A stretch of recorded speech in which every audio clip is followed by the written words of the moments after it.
Shalom, shalom, and welcome to today's Morning by Morning. I'm reading the book of Galatians, and I found it is one of the most hard-hitting epistles that Paul wrote.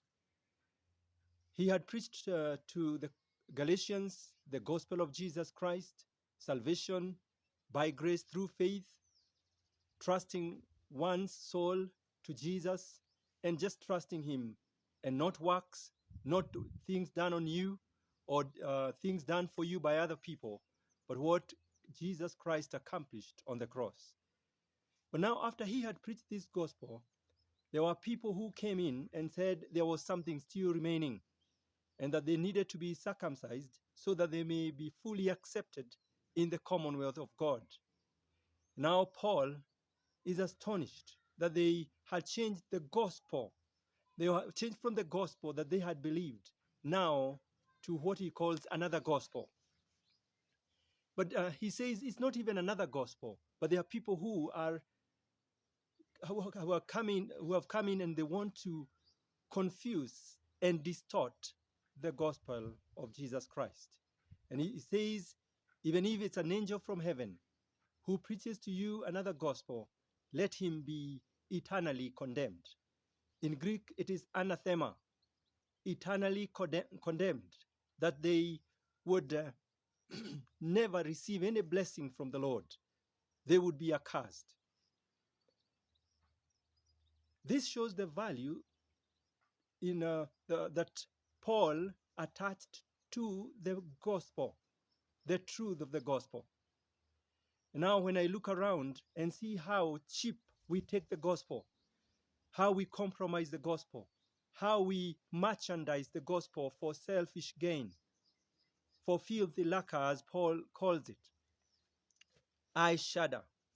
I wonder what has happened to us, that we take God's money and hire people, pay flights for them from I don't know which places, Nigeria, South Africa, America, other places, to come and preach the gospel. And it's not the gospel really.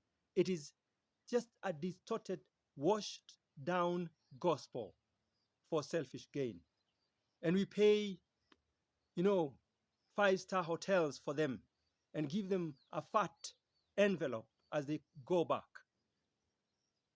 What has happened to us, the church, in the 21st century?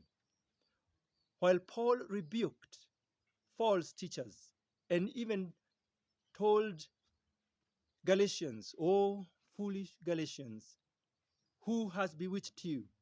Having believed by faith, do you want now to end in the flesh?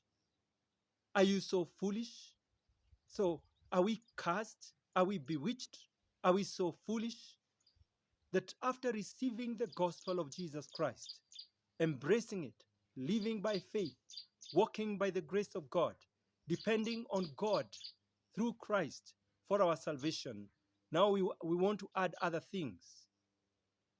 There are even people who have a secret book, pastors and bishops, who have another book of people who tithe regularly.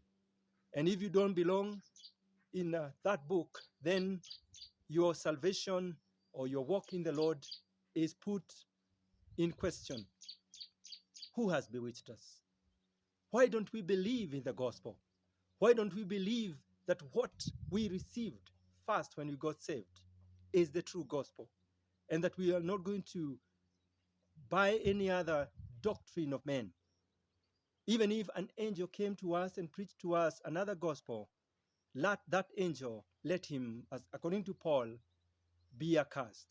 Let us trust in the Lord to just go on with the gospel that we received, and also preach the same gospel when we walk around and when we do our businesses day by day.